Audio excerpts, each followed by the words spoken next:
ಗುರುಭ್ಯೋ ನಮಃ. ಶ್ರೀ ಪರಮಗುರುಭ್ಯೋ ನಮಃ. ಶ್ರೀಮದಾನಂದತೀರ್ಥ ಭಗವತ್ಪಾದಾಚಾರ್ಯ ಗುರುಭ್ಯೋ ನಮಃ. ಶ್ರೀ ವೇದವ್ಯಾಸಾಯ ನಮಃ.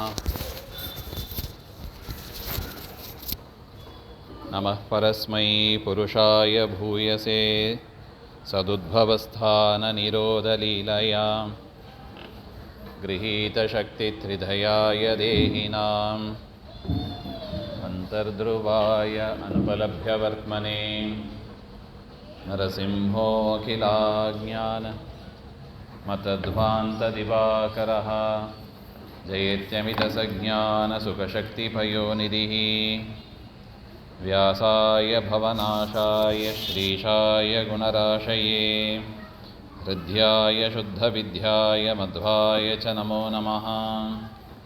ಪ್ರಥಮೋ ಹನುಮಾನ್ನಾಮ ದ್ವಿತೀಯೋ ಭೀಮ ಏವ ಚ ಪೂರ್ಣಪ್ರಜ್ಞಸ್ಮೃತಿಯಸ್ತು ಭಗವತ್ಕಾರ್ಯಸಾಧಕಃ. ಪೂಜ್ಯಾಯ ರಾಘವೇಂದ್ರಾಯ ಸತ್ಯಧರ್ಮರತಾಯ ಚ ಭಜತಾಂ ಕಲ್ಪವೃಕ್ಷಾಯ ನಮತಾಂ ಕಾಮಧೇನವೇ ದುರ್ವಾದಿಧ್ವಾಂತರವಯೇ ವೈಷ್ಣವೇಂದೀವರೇಂದ್ಯವೇ ಶ್ರೀರಾಘವೇಂದ್ರಗುರವೇ ನಮೋ ಅತ್ಯಂತದಯಾಳವೇ. ಮೂಕೋಪಿ ಯತ್ಪ್ರಸಾದೇನ ಮುಕುಂದಶಯನಾಯತೆ ರಾಜರಾಜಾಯತೆ ರಿಕ್ತಃ ರಾಘವೇಂದ್ರಂ ತಮಾಶ್ರಯೇ. ಆಪಾದಮೌಲಿಪರ್ಯಂతం ಗುರುಣಾಮಾಕೃತಿಂ ಸ್ಮರೇತ್ ತೇನ ವಿಘ್ನಾಃ ಪ್ರಣಶ್ಯಂತಿ ಸಿದ್ಧ್ಯಂತಿ ಚ ಮನೋರಥಾಃ. ಶ್ರೀ ಗುರುಭ್ಯೋ ನಮಃ.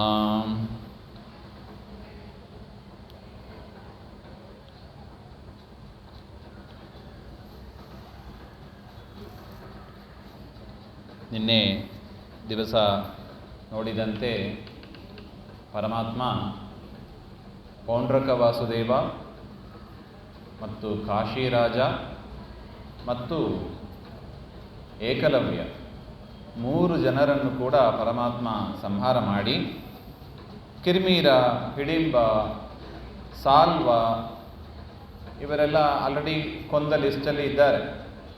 ಅವರೆಲ್ಲ ಯಾವ ಜಾಗಕ್ಕೆ ಹೋದರೋ ಆ ಜಾಗಕ್ಕೆ ಇವರು ಕೂಡ ಹೋದರು ಎಂಬ ವಿಚಾರವನ್ನು ಆಚಾರ್ಯರು ನಮಗೆ ಸ್ಪಷ್ಟಪಡಿಸಿದರು. ಅಲ್ಲ, ಅವರಿಗೆ ಆ ಒಂದು ತಮಸ್ಸು ಬರೋದಕ್ಕೆ ಏನು ಕಾರಣ?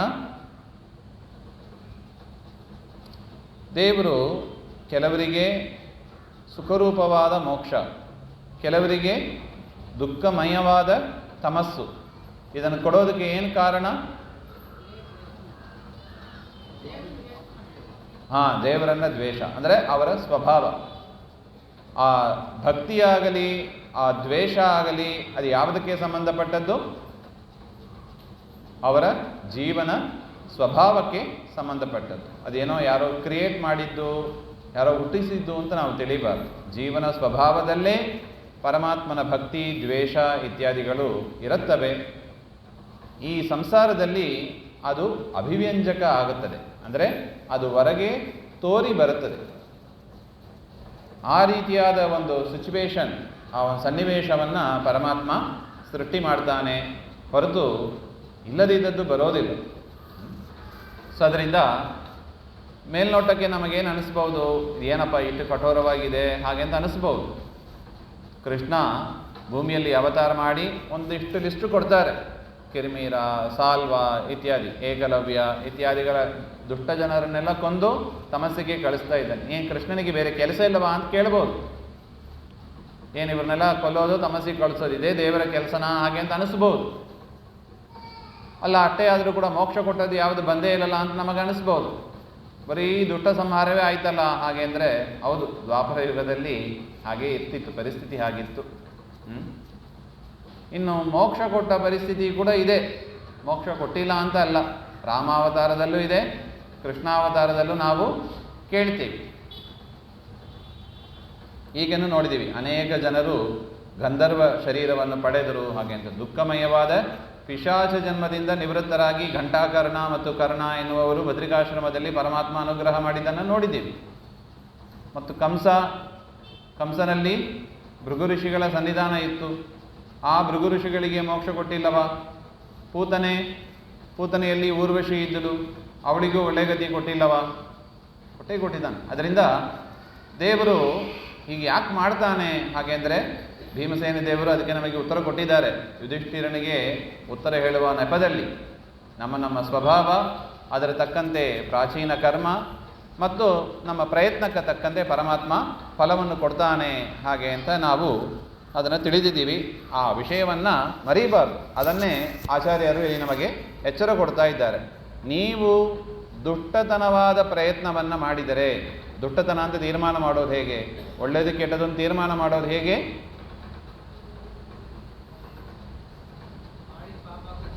ಅದೇ ಒಳ್ಳೆಯದು ಕೆಟ್ಟದು, ಇದೆಲ್ಲ ಒಳ್ಳೆಯ ಕರ್ಮ, ಇದೆಲ್ಲ ಕೆಟ್ಟ ಕರ್ಮ ತೀರ್ಮಾನ ಮಾಡೋದು ಹೇಗೆ?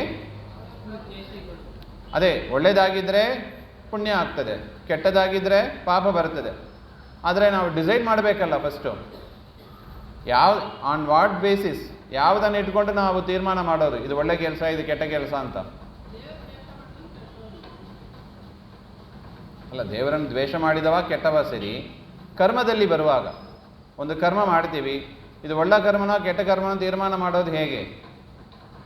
ಶಾಸ್ತ್ರಗಳಲ್ಲಿ ಪರಮಾತ್ಮ ಅದನ್ನು ಮಾಡು ಅಂತ ಹೇಳಿದರೆ ಅದು ಒಳ್ಳೆಯ ಕರ್ಮ, ಶಾಸ್ತ್ರದಲ್ಲಿ ಮಾಡಬೇಡ ಅಂತ ಹೇಳಿದರೆ ಅದು ಕೆಟ್ಟ ಕರ್ಮ. ಸೊ ಅದರಿಂದ ಪರಮಾತ್ಮನಲ್ಲಿ ಭಕ್ತಿ ಇದ್ದವರು ಏನು ಮಾಡ್ತಾರೆ? ದೇವರು ಹೇಳಿದಂಗೆ ಕೇಳ್ತಾರೆ. ಪರಮಾತ್ಮನಲ್ಲಿ ಸ್ವಾಭಾವಿಕವಾದ ಭಕ್ತಿ ಇರುವವರು ಏನು ಮಾಡ್ತಾರೆ? ದೇವರು ಹೇಳಿದಂಗೆ ಕೇಳ್ತಾರೆ, ದೇವರು ಹೇಳಿದಾಗೆ ಆಚರಣೆ ಮಾಡ್ತಾರೆ. ಪರಮಾತ್ಮನಲ್ಲಿ ದ್ವೇಷ ಇರುವವರು ದೇವರು ಹೇಳೋದನ್ನು ಫಸ್ಟ್ ಕೇಳೋದೇ ಇಲ್ಲ. ನೋಡಿ ಎಷ್ಟು ಜನ ಬಂದಿದ್ದೀವಿ, ನೋಡಿ ಕೆಂಗೇರಿಯಲ್ಲಿ ಎಷ್ಟು ಜನ ಇದ್ದಾರೆ, ಎಷ್ಟು ಜನ ಬಂದಿದ್ದೀವಿ. ಅಲ್ಲ, ದೇವರ ವಿಚಾರ ಕೇಳೋದಕ್ಕೂ ಬರೋದಿಲ್ಲ. ಅದನ್ನು ಕೇಳಿ ಆಚರಣೆ ಮಾಡೋದು ಸ್ಟೆಪ್ 2. ಅದು ಮಾಡಬೇಕು. ಬರೀ ಕೇಳೋದೇ ನಿಲ್ಲಬಾರ್ದು, ಕೇಳಬೇಕು, ಕೇಳಿದಂತೆ ನಡ್ಕೋಬೇಕು. ಈ ರೀತಿಯಾಗಿ ಮಾಡಿದರೆ ಪರಮಾತ್ಮನಲ್ಲಿ ಭಕ್ತಿ ಹೆಚ್ಚಾಗಿ ಹೆಚ್ಚಾಗಿ ದೇವರ ಅನುಗ್ರಹಕ್ಕೆ ನಾವು ಪಾತ್ರರಾಗಬಹುದು ಅಂತ ಒಟ್ಟು. ಸೊ ಅದರಿಂದ ಈ ಏಕಲವ್ಯ, ಕಾಶಿರಾಜ ಇತ್ಯಾದಿಗಳೆಲ್ಲ ಏನು ಮಾಡಿದರು?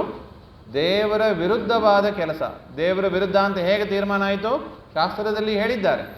ಮಹಾಭಾರತ, ವೇದಗಳಲ್ಲಿ, ಮಹಾಭಾರತಗಳಲ್ಲಿ, ದಾಸರ ಪದ್ಯಗಳಲ್ಲಿ ನಮಗೆ ಗೊತ್ತಾಗ್ತದೆ ಯಾವುದು ಒಳ್ಳೆಯ ಕೆಲಸ, ಯಾವುದು ಕೆಟ್ಟ ಕೆಲಸ ಅಂತ ವಿಂಗಡಿಸಬೇಕು. ಸೆಗ್ರಿಗೇಟ್ ಮಾಡುವ ಒಂದು ಸಾಮರ್ಥ್ಯ, ಬುದ್ಧಿವಂತಿಕೆ ನಮ್ಮಲ್ಲಿ ಬರಬೇಕು. ಅದನ್ನೇ ವಿವೇಕ ಅಂತ ಕರೀತಾರೆ. ವಿವೇಚನೆ ಮಾಡುವ ಸಾಮರ್ಥ್ಯ ಇರಬೇಕು ನಮಗೆ, ಅಷ್ಟು ಡೆವಲಪ್ ಮಾಡಿಕೊಳ್ಳೇಬೇಕು. ಆ ರೀತಿಯಾಗಿ ಅವರು ಕೆಟ್ಟ ಕೆಲಸಗಳನ್ನೇ ಮಾಡಿದರು, ಮನಸ್ಸಿನಲ್ಲೂ ದ್ವೇಷ ಇತ್ತು, ಅದರಿಂದ ಅವರಿಗೆ ತಮಸ್ಸು ಅಂತ. ಅದರಿಂದ ಈ ಸನ್ಮಾರ್ಗದಲ್ಲಿ ಇರುವವರು ಏನು ಮಾಡಬೇಕಾಗಿಲ್ಲ? ಹೆದರಬೇಕಾಗಿಲ್ಲ. ನಮಗೂ ತಮಸ್ಸು ಸಿಕ್ಕಿದರೆ ಏನು ಮಾಡೋದು ಹಾಗೆ ಅಂತ ಅರ್ಧಂಬರ್ಧ ಸಾಧನೆ ಮಾಡಿ ನಿಲ್ಲಿಸಬೇಡಿ. ಧೈರ್ಯವಾಗಿ ಮುಂದಕ್ಕೆ ಹೋಗ್ರಿ. ಸಾತ್ವಿಕರು ಅಂತಲೇ ತಿಳಿಯಿರಿ, ಒಳ್ಳೆಯವರು ಅಂತಲೇ ತಿಳಿಯಿರಿ, ತಿಳಿದು ಮುಂದಕ್ಕೆ ಹೋಗ್ರಿ ಅಂತ ಒಟ್ಟು. ಇದಾದ ಮೇಲೆ ಕಾಶಿರಾಜನ ಮಗ, ಅವನು ಪಾಪಿಷ್ಠನೇ. ಅವನ ಹೆಸರು ಸುದಕ್ಷಿಣ ಅಂತ ಹೆಸರು. ಆ ಸುದಕ್ಷಿಣ ಎನ್ನುವವ ನಾವು ನಿನ್ನೆ ನೋಡಿದ್ದೀವಿ. ಕಾಶಿರಾಜನ ತಲೆಯನ್ನು ಕತ್ತರಿಸಿದ ಮೇಲೆ ಪರಮಾತ್ಮ ಆ ತಲೆಯನ್ನು ಎಲ್ಲಿ ಎಸೆದ? ಕಾಶಿರಾಜನ ಪಟ್ಟಣಕ್ಕೆ ಎಸೆದ ಅಂತ ನಾವು ನಿನ್ನೆ ನೋಡಿದ್ದೀವಿ. ಅದು ಬಂದು ಬಿತ್ತು. ಸುದಕ್ಷಿಣ ಅದನ್ನು ನೋಡ್ತಾನೆ. ನೋಡಿದ ಕೂಡಲೇ ಅವನಿಗೆ ಏನಾಯಿತು? ಸಿಟ್ಟು. ಕೊಂದದ್ದು ಕೃಷ್ಣ ಅಂತ ಗೊತ್ತಾಯಿತು. ಕೃಷ್ಣನ ಮೇಲೆ ದ್ವೇಷ. ಪಾಪಿಷ್ಟ ಅವನು, ದುರ್ಬುದ್ಧಿ ಉಳ್ಳವನೇ. ಅವನೇನು ಮಾಡಿದ? ರುದ್ರದೇವರನ್ನು ಕುರಿತು ಮತ್ತು ತಪಸ್ಸಿಗೆ ಹೋದ. ಪ್ರತ್ಯಕ್ಷಗಂ ತಂ ಶಿವಂ ಪಾಪಬುದ್ಧಿ ಕೃಷ್ಣಾಭಾವಂ ಯಾಚತೆ ಅಂತ ಬರೀತಾರೆ. ರುದ್ರದೇವರು ಪ್ರತ್ಯಕ್ಷರಾದರು. ದೈತ್ಯರೆಲ್ಲ ಹೋಗೋದು ಮೊದಲು ಬ್ರಹ್ಮದೇವರ ಹತ್ರ, ರುದ್ರದೇವರ ಹತ್ರ. ತನಗೆ ಬೇಕಾದ ಶಕ್ತಿಯನ್ನು ಅವರು ಮೊದಲು ಪಡ್ಕೋತಾರೆ. ಅದಾದ ಮೇಲೆ ತಮ್ಮ ಆಟವನ್ನು ತೋರಿಸ್ತಾರೆ ಅವರು. ಸೊ ಅವನು ಕೂಡ, ಸುದಕ್ಷಿಣೆಯು ಕೂಡ ರುದ್ರದೇವನ ಕುರಿತು ತಪಸ್ ಮಾಡ್ತಾನೆ. ರುದ್ರದೇವರು ಪ್ರತ್ಯಕ್ಷ ಬರ್ತಾರೆ. ಬಂದ ಕೂಡಲೇ ಕೇಳಿದ್ದೇನೆ ಇವನು, ಕೃಷ್ಣಾಭಾವೇ, ಭೂಮಿಯಲ್ಲಿ ಕೃಷ್ಣ ಇರಬಾರದು. ಹಾಗೆ ಭೂಮಿಯಲ್ಲಿ ಕೃಷ್ಣನೇ ಇರಬಾರ್ದು, ಅದನ್ನು ಮಾಡಬೇಕು. ಯಾಕೆ? ಅವನ ತಲೆಯಲ್ಲಿ ಏನಿತ್ತು? ಕೃಷ್ಣನಿಗಿಂತ ರುದ್ರದೇವರು ದೊಡ್ಡವರು ಅಂತ ತಪ್ಪು ತಿಳಿದಿದ್ದ. ಕೃಷ್ಣನನ್ನು ಕೊಲ್ಲುವ, ಯಾಕೆ? ಸಂಹಾರಕರ್ತ ರುದ್ರ ಅಂತ ಪ್ರಸಿದ್ಧ ಇದೆ. ಎಲ್ಲರನ್ನು ಸಂಹಾರ ಮಾಡುವವರು ಯಾರು? ರುದ್ರದೇವರು ಅಂತ ಪ್ರಸಿದ್ಧ ಇದೆ. ಅದರಿಂದ ರುದ್ರದೇವರು ಅವರ ಅನುಗ್ರಹ ಆದರೆ ಈ ಕೃಷ್ಣನನ್ನು ಕೂಡ ಸಂಹಾರ ಮಾಡ್ಬೋದು ಹಾಗೆ ಅಂತ ಅವನ ಕಲ್ಪನೆ. ದುರ್ಬುದ್ಧಿ, ಅದಕ್ಕೆ ದುರ್ಬುದ್ಧಿ ಅಂತೇಳಿ, ಪಾಪ ಬುದ್ಧಿನೇ ಇದೆಲ್ಲ. ಆ ರೀತಿಯಾಗಿ ಇದ್ದಾಗ ಕೃತ್ಯಾಮಸ್ಮೈ ದಕ್ಷಿಣಾಗ್ನೌ ಶಿವೋಪಿ ದೈತ್ಯಾವೇಶ ದದದಾತ್ ಆವೃತಾತ್ಮ. ಆಗ ರುದ್ರದೇವರಿಗೆ ಕೂಡ ಏನಾಯಿತು, ಒಂದು ಮಾತು ಹೇಳಬೇಕಾಗಿತ್ತು ಅವರು ಕೂಡ. ಅಲ್ಲವೋ, ಕೃಷ್ಣನನ್ನು ಎದುರಿಸುವ ಸಾಮರ್ಥ್ಯ ಯಾರಿಗಿದೆ? ಯಾರಿಗೂ ಇಲ್ಲ ಜಗತ್ತಿನಲ್ಲಿ. ಉತ್ಕೃಷ್ಟವಾದ ಸ್ವತಂತ್ರನಾದ ಚೇತನ ಅವನು ಅಂತ. ಆದರೆ ರುದ್ರದೇವರಲ್ಲಿ ಆ ಕಾಲದಲ್ಲಿ ಅಸುರಾವೇಶದಿಂದ ಏನಾಯಿತು, ತಮ್ಮ ಮನಸ್ಸು ಮುಚ್ಚಿಹೋಯಿತು. ನಿಜವಾದ ಹರಿಸರ್ವೋತ್ತಮತ್ವಾದಿ ಜ್ಞಾನ ಏನಾಯಿತು, ತಿರೋಧಾನ ಆಯಿತು. ಕೃಷ್ಣ ಯಾರು ಎನ್ನುವುದನ್ನು ಮರೆತರು. ಓ ಹೌದಾ, ಕೃಷ್ಣನನ್ನು ಸಂಹಾರ ಮಾಡಬೇಕಾ, ತಗೋ ಈ ಅಗ್ನಿ ಅಂತ ಒಂದು ಕೃತ್ಯ, ಒಂದು ಮಾಟ, ಅಗ್ನಿ ರೂಪದ ಒಂದು ಮಾಟವನ್ನು ಕೊಟ್ಟರು. ದಕ್ಷಿಣಾಗ್ನಿ ಅಂತ ಕರೀತಾರೆ. ಆ ದಕ್ಷಿಣಾಗ್ನಿ ಹಿಡ್ಕೊಂಡು ಅವನು ಬರ್ತಾನೆ. ಯಾರು? ದಕ್ಷಿಣ. ಸಹ ದಕ್ಷಿಣಾಗ್ನಿ ಅಸುರಾವೇಶಯುಕ್ತ. ಆ ಅಗ್ನಿಗೆ ಅಭಿಮಾನಿ ದೇವತೆಯೊಬ್ಬರು ಇರ್ತಾರೆ. ಆ ಅಭಿಮಾನಿ ದೇವತೆಯಲ್ಲೂ ಏನಾಯಿತು, ಅಸುರಾವೇಶ ಆಯಿತು. ಯಾಕೆ? ಅಗ್ನಿ ಹೋಗಿ ಯಾರನ್ನು ಸುಡಬೇಕು? ದುಷ್ಟರನ್ನು ಸುಡಬೇಕು, ಅಥವಾ ದೇವರ ನೈವೇದ್ಯ ಮಾಡಬೇಕು ಅಂತ ಪದಾರ್ಥಗಳನ್ನು ಬೇಯಿಸಬೇಕು. ಎರಡೂ ಇಲ್ಲ. ದೇವರನ್ನೇ ಸುಟ್ಟಾಕ್ತೀನಿ ಅಂತ ಹೋದರೆ ಸಾಧ್ಯನಾ ಇದು? ಆ ಪರಿಸ್ಥಿತಿ ಆಯಿತು. ಅದರಿಂದ ವರ ಕೊಟ್ಟ ರುದ್ರದೇವರಿಗೂ ಅಸುರಾವೇಶ ಆಯಿತು. ಆ ಅಗ್ನಿ ಯದ್ಯಪಿ ಒಳ್ಳೆ ಚೇತನ, ದಕ್ಷಿಣಾಗ್ನಿ ಅದು ಕೂಡ ಒಳ್ಳೆ ಚೇತನನೇ, ಆದರೂ ಕೂಡ ಅಲ್ಲಿಯೂ ಕೂಡ ಅಸುರಾವೇಶ ಅಂತ ಹೇಳ್ತು. ಆ ಅಗ್ನಿಯನ್ನು ಏನು ಮಾಡ್ತಾನೆ, ಸಂಪೂಜಿತ ಕಾಶಿರಾಜ ಆತ್ಮಜೇನ. ಅಗ್ನಿಯನ್ನು ಚೆನ್ನಾಗಿ ಪೂಜೆ ಮಾಡ್ತಾನೆ ಕಾಶಿರಾಜ. ಮಾಡಿ ವರಾದ್ ಉಮೇಶಸ್ಯ ವಿವೃದ್ಧ ಶಕ್ತಿ ಯಯೌ ಕೃಷ್ಣ ಯತ್ರ ಸಂಪೂರ್ಣ ಶಕ್ತಿ. ಎಲ್ಲಿ ಸಂಪೂರ್ಣ ಶಕ್ತಿ ಇರತಕ್ಕ ಪರಮಾತ್ಮ ಇದ್ದಾನೆ, ಅಲ್ಲಿ ಆ ದಕ್ಷಿಣಾಗ್ನಿಯನ್ನು ಹಿಡ್ಕೊಂಡು ಆ ಸುದಕ್ಷಿಣೆ ಅವನು ಬರ್ತಾನೆ, ಕಾಶಿರಾಜನ ಮಗ. ಕೃಷ್ಣ ತಸ್ಯ ಪ್ರತಿಘಾತಾರ್ಥಂ ಉಗ್ರಂ ಸಮಾದಿಶ ಚಕ್ರಂ ಅನಂತವೀರ್ಯ. ಯಾವಾಗ ಈ ಕೃತ್ಯ, ಈ ಮಾಟ ಬಂತೋ, ಕೃಷ್ಣ ಏನು ಮಾಡಿದ, ತನ್ನ ಚಕ್ರವನ್ನು ಆದೇಶ ಮಾಡಿದ. ನೋಡಿ, ಆ ಸುದರ್ಶನ ಹೇಗಿರುತ್ತದೆ, ಸುದರ್ಶನ ಮಹಾಜ್ವಾಲ ಅಂತ ಹೇಳ್ತಾರೆ. ಈ ಅಗ್ನಿಗಿಂತ ಭಾರಿ ಇರ್ತದೆ ಅಗ್ನಿ, ಸುದರ್ಶನ ಅಗ್ನಿ, ಅದು ಮಹಾಜ್ವಾಲ. ಸುದರ್ಶನ ಮಹಾಜ್ವಾಲ, ಕೋಟಿ ಸೂರ್ಯ ಸಮಪ್ರಭ ಅಂತ ಹೇಳ್ತಾರೆ. ನಾವು ಅದನ್ನು ಧರಿಸ್ತೀವಿ, ಆ ಶಂಖಚಕ್ರ ಚಿಹ್ನೆಗಳನ್ನು ಧರಿಸುವಾಗ ಹೇಳತಕ್ಕ ಸ್ತೋತ್ರ ಅದು. ಆದರೆ ಇದನ್ನು ನೆನಪಿಸ್ಕೋಬೇಕು, ಪ್ರತಿ ದಿವಸ ಈ ಘಟನೆಯನ್ನು ನೆನಪಿಸ್ಕೋಬೇಕು. ಕೃಷ್ಣ ಏನು ಮಾಡಿದ, ಯದ್ಯಪಿ ಒಳ್ಳೆಯ ಅಗ್ನಿ, ದಕ್ಷಿಣಾಗ್ನಿ, ಅದು ಕೃಷ್ಣನನ್ನು ಸಂಹಾರ ಮಾಡಬೇಕು ಅಂತ ಬಂದಾಗ ಪರಮಾತ್ಮ ಸುದರ್ಶನ ಜ್ವಾಲೆಯನ್ನು ಆದೇಶ ಮಾಡಿ ನೀನು ಅದನ್ನು ನಾಶ ಮಾಡು ಅಂತ ಹೇಳಿದಾಗ ವ್ಯದ್ರಾವಯತ್ ಬನ್ನಿ ಮಮಂ ಸುದೂರಂ. ಆ ಸುದರ್ಶನ ಚಕ್ರ ಆ ಕೃತ್ರಿಮ ಆ ಮಾಟವನ್ನು ದೂರ ಸರಿಸ್ತಂತೆ, ದೂರ ಹೋಯ್ತದು. ಕೃತ್ಯಾತ್ಮಕೋ ವನ್ನಿರಸೌ ಪ್ರಧಾನವನ್ನೇಹೇ ಪುತ್ರ. ಈ ವನ್ನಿ ಯಾರು ಹಾಗೆ ಅಂದರೆ ಪ್ರಧಾನ ವನ್ನಿ. ಪ್ರಧಾನವನ್ನಿ ಅಂದರೆ ಯಾರು? ಅಗ್ನಿದೇವರು, ಸಾಕ್ಷಾತ್ ಅಗ್ನಿದೇವರ ಮಗ. ಈ ಕೃತ್ರಿಮ ಈ ಮಾಟ ದಕ್ಷಿಣಾಗ್ನಿ ಅಂತ ಏನು ಹೇಳ್ತಾರಲ್ಲ, ಆ ಅಗ್ನಿ.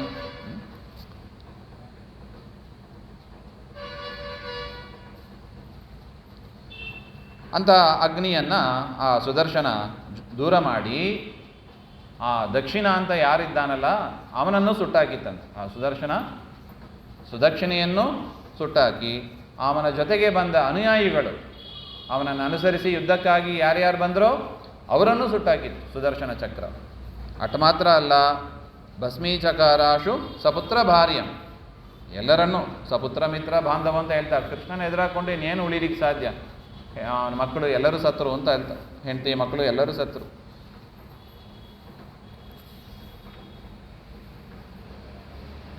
ದಗ್ಧ್ವಾ ಪುರೀಂ ವಾರಣಾಸೀಂ ಸುದರ್ಶನ.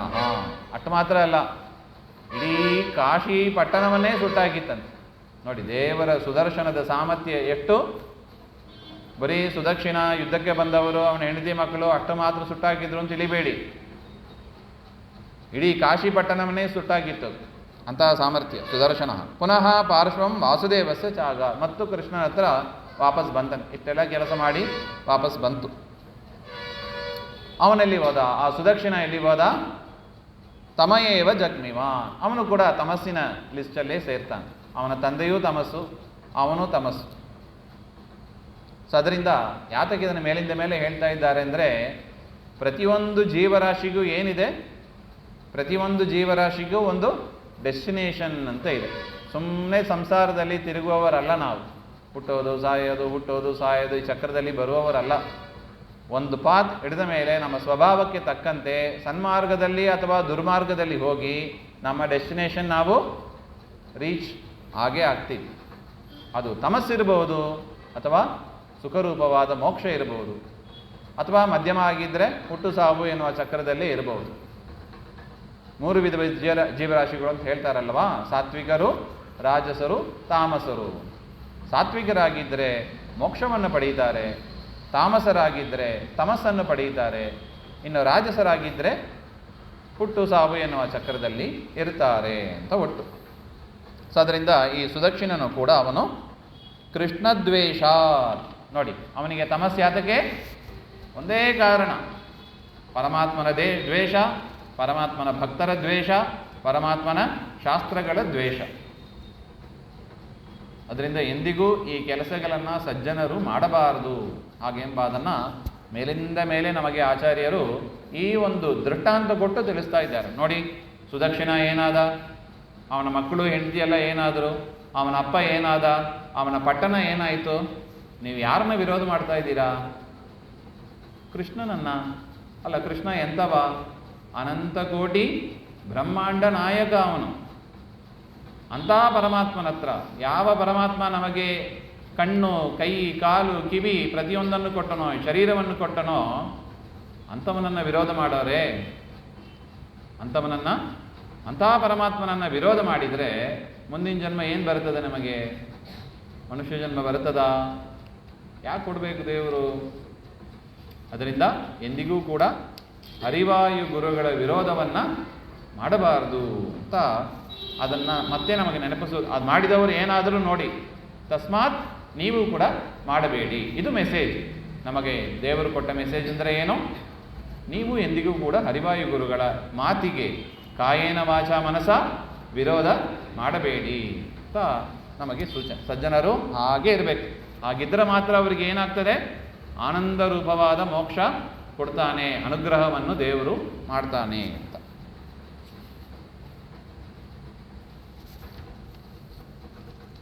ಕೃಷ್ಣ ಕ್ರೀಡನ್ ದ್ವಾರವತ್ಯಾಂ ಸುಪೂರ್ಣ ನಿತ್ಯಾನಂದ.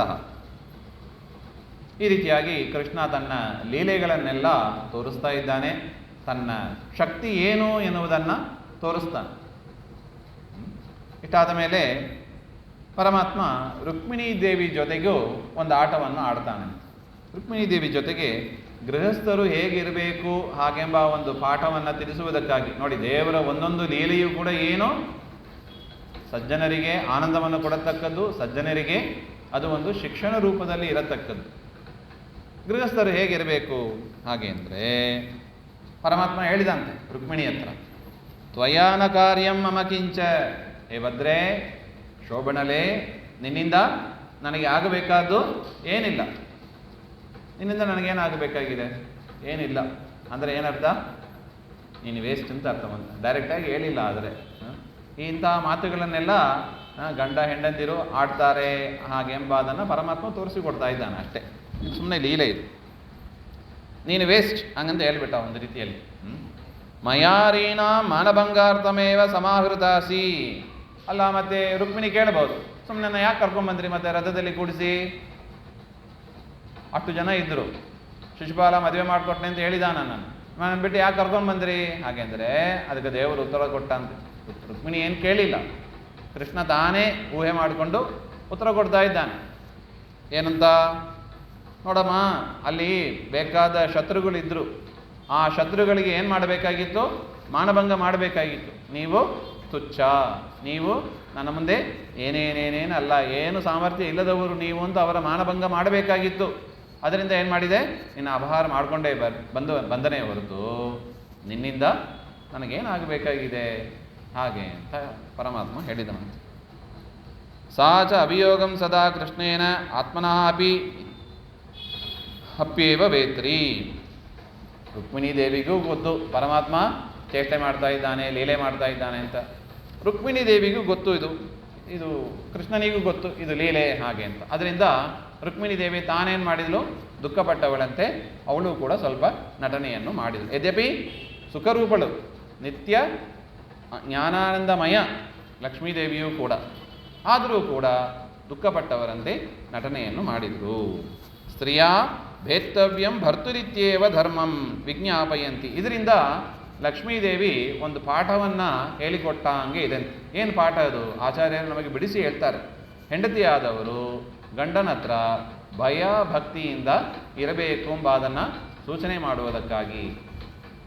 ನಿಮಗೆ ನಗು ಬರ್ಬೋದು, ಏನ್ರಿ ಯಾರು ನೋಡಿ ಯಾರು ಹೆದರಬೇಕು, ಪತಿ ಸುರಕ್ಷಿತವಾಗಿದ್ದರೆ ಸಾಕಾಗಿದೆ, ಈಗ ಹೆಂಡತಿ ನೋಡಿ ಹೆದರ್ತಾ ಇದ್ದಾರೆ, ನೀವೇನು ಹೇಳ್ತೀರಾ ನೀವು ಹಾಗೆ ಅಂತ ಅನಿಸ್ಬೋದು.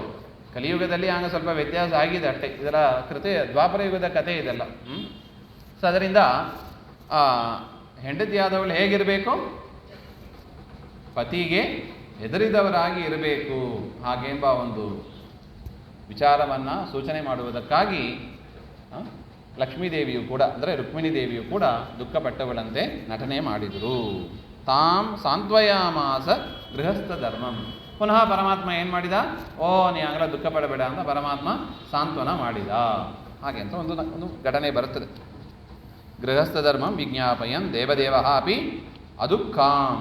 ದುಃಖ ಇಲ್ಲದವಳಾದ ಆ ಲಕ್ಷ್ಮೀದೇವಿ ರುಕ್ಮಿಣೀ ದೇವಿಯನ್ನು ಕೂಡ ಪರಮಾತ್ಮ ಸಾಂತ್ವನ ಮಾಡಿದ. ಅಂದರೆ ಪತಿಯಾದವ ಹೇಗಿರಬೇಕು, ಹೆಂಡತಿ ಸೆಟ್ ಮಾಡಿಕೊಂಡಿದ್ದಾಗ ಹೋಗು ನಿನ್ನಿಂದ ಏನಾಗಬೇಕಾಗಿಲ್ಲ ಅಂತ ಇನ್ನೂ ಉರಿಯುವ ಅಗ್ನಿಯಲ್ಲಿ ತುಪ್ಪ ಹಾಕಬಾರ್ದು, ಸಾಂತ್ವನವಾಗಿ ನಡ್ಕೋಬೇಕು. ಅಂದರೆ ಗೃಹಸ್ಥರು ಇಂಥ ಮಾತುಗಳು ಬರುತ್ತದೆ, ಮನೆಗಳಲ್ಲಿ ಇಂಥ ಮಾತುಗಳು ಬರುತ್ತದೆ, ಅದನ್ನೆಲ್ಲ ಅನುಸರಿಸಿ ಸಾಂತ್ವನ ಮಾಡಿ ಒಟ್ಟಿಗೆ ಇರಬೇಕು ಎಂಬ ಒಂದು ಅಭಿಪ್ರಾಯವೇ ಹೊರತು ಸುಮ್ಮನೆ ನಿದ್ರೆಗುದ್ರೆ ವಿಚ್ಛೇದ ಮಾತುಗಳನ್ನೆಲ್ಲ ನಮ್ಮ ಧರ್ಮದಲ್ಲಿ ಇಲ್ಲದೇ ಇರುವ ವಿಷಯ, ಅದನ್ನು ಮಾಡಬಾರ್ದು ಎಂಬ ಒಂದು ವಿಶೇಷವಾದ ಗೃಹಸ್ಥ ಧರ್ಮವನ್ನು ಕೂಡ ಪರಮಾತ್ಮ ಇಲ್ಲಿ ಸೂಚನೆ ಮಾಡ್ತಾ ಇದ್ದಾನೆ ಅಂತ ಕೊಟ್ಟು. ಏವಂ ಕ್ರೀಡತ್ ಅಬ್ಜನಾಭೇ ರಮಾಯಾಂ ಕೃಷ್ಣಾದಿಷ್ಟೋ ಗೋಕುಲಂ ರೋಹಿಣೇಯ. ಇದಾದ ಮೇಲೆ ಕೃಷ್ಣನ ಮಹಿಮೆಯನ್ನೆಲ್ಲ ಇಷ್ಟು ಹೇಳ್ತಾ ಬಂದರು. ಕಾಶಿರಾಜನ ಸಂಹಾರ, ಪೌಂಡ್ರಗ ವಾಸುದೇವ ಸಂಹಾರ ಇತ್ಯಾದಿಯಾಗಿ. ಇದಾದ ಮೇಲೆ ಈ ಭಾಗವತದಲ್ಲಿ ಬಲರಾಮನ ಮಹಿಮೆಯನ್ನು ಕೂಡ ಹೇಳಿದ್ದಾರೆ. ಅದನ್ನು ಆಚಾರ್ಯರು ಇಲ್ಲಿ ಕೆಲವು ಘಟನೆಗಳನ್ನು ಹೇಳ್ತಾ ಇದ್ದಾರೆ. ಕೃಷ್ಣ ಏನು ಮಾಡಿದನಂತೆ, ಬಲರಾಮನಿಗೆ ಆದೇಶವನ್ನು ಮಾಡಿದ್ದಾನೆ, ನೀನು ಹೋಗು, ನಾಳೆ ಬರ್ತೀನಿ ಅಂತ ಹೇಳಿ ಬಂದೆ ನಾನು. ಯಾರ ಹತ್ರ? ನಂದ ಗೋಕುಲದಲ್ಲಿ ಆ ಗೋಪಿಕಾಸ್ತ್ರೀಯರಿಗೆ, ನಂದ ಯಶೋಧ ಎಲ್ಲರತ್ರ ಹೇಳಿ ಬಂದೆ. ತದನಂತರ ಭೇಟಿ ಆಗಿದೆ, ಆದರೂ ಕೂಡ ನೀನು ಒಂದ್ಸಲ ಹೋಗಿ, ನಾನು ಅವರನ್ನು ಮರೆತಿಲ್ಲ, ಅದರಿಂದ ಹೋಗಿ ನೀನು ಅವರನ್ನು ಒಂದ್ಸಲ ಭೇಟಿ ಮಾಡಿ ಬಾ ಹಾಗೆ ಅಂತ ಪರಮಾತ್ಮ ಬಲರಾಮನನ್ನು ಆದೇಶ ಮಾಡಿ ಕಳಿಸ್ತಾ ಇದ್ದಾನೆ. ಬಲರಾಮನು ಕೂಡ 2 ತಿಂಗಳ ಕಾಲ ನಂದಗೋಕುಲದಲ್ಲಿ ಇದ್ದ ಅಂತ ಹೇಳ್ತಾ ಇದ್ದಾರೆ. ಗೋಕುಲದಲ್ಲಿ ಇದ್ದ. ಗೋಪಿಕಾಭೀರೇಮೆ, ಗೋಪಿಕಾಸ್ತ್ರೀಯರ ಜೊತೆಗೆ ವಿಹಾರವನ್ನು ಮಾಡ್ತಾ ಒಂದು ಸಮಯ ಏನಾಯಿತು, ಮತ್ತಃ ಪಾನವನ್ನು ಮಾಡಿ ಅವನೇನು ಮಾಡಿದ, ಯಮುನಾಂ ಆಹ್ವಯಚ್ಚ. ಬಲರಾಮ ದೇವರು ಯಮುನೆಯನ್ನು ಆಹ್ವಾನ ಮಾಡ್ತಾರೆ. ಅಂದರೆ ಏನರ್ಥ, ತಾನಿದ್ದ ಕಡೆ ಯಮುನಾ ನದಿ ಹರ್ಕೊಂಡು ಬರಬೇಕು ಹಾಗೆ ಅಂತ. ಸಾಧ್ಯನಾ? ನದಿ ಹರಿಯುವ ಕಡೆ ನಾವು ಹೋಗಬೇಕು, ನಾವಿದ್ದ ಕಡೆ ಯಮುನಾ ಬಾ ಅಂದರೆ ಬರ್ತಾಳ ಅವಳು? ಬರೋದಿಲ್ಲ. ನದಿ ಇದ್ದ ಕಡೆ ನಾವು ಹೋಗ್ಬೇಕು, ಸಹಜ ಧರ್ಮ ಅದು. ಆದರೆ ಬಲರಾಮ ದೇವರು ಏನು ಮಾಡಿದರು, ನಾನಿದ್ದ ಕಡೆ ನೀನು ಬಾ ಹಾಗೆ ಅಂತ ಯಮುನೆಯನ್ನು ಕರೆದರೆ ನದೀಂ ಅನಾಗತಾಂ, ಬಂದಿಲ್ಲ, ಯಮುನಾ ನದಿ ಬಂದಿಲ್ಲ. ಚಕರ್ಷರಾಮೋ ಲಾಂಗಲೇನ ಅಗ್ರವೀರ್ಯ. ಏನು ಮಾಡಿದರು ನೋಡಿ, ಬಲರಾಮ ದೇವರ ಮಹಿಮೆ ಎಷ್ಟಿದೆ ಅಂದರೆ, ಲಾಂಗಲ ನೇಗಿಲನ್ನು ತೆಗೆದರು, ಆ ಯಮುನಾ ನದಿ ಅದನ್ನು ಆ ಬುಡ ಸಮೇತವಾಗಿ ತನ್ನ ಹತ್ರ ಬರುವಂತೆ ಮಾಡಿದರು ಅಂತ ಹೇಳ್ತಾರೆ. ಬಲರಾಮ ದೇವರ ಸಾಮರ್ಥ್ಯ ಹೇಗಿದ್ರು ಅದನ್ನು ಹೇಳ್ತಾ ಇದ್ದಾರೆ. ಪುನಸ್ತಯ ಪ್ರಣತಃ ಸಂಸ್ಕೃತಶ್ಚ ವ್ಯಸರ್ಜಯತ್. ಮತ್ತೆ ಯಮುನಾದೇವಿ ಬಂದು ಪ್ರಾರ್ಥನೆ ಮಾಡಿ ಸ್ತೋತ್ರವನ್ನು ಮಾಡಿದಾಗ ಬಲರಾಮ ದೇವರು ಬಿಟ್ಟುಬಿಟ್ರು ಹಾಗೆ. ಅರ್ಥ ಆಗಿದೆಯಾ?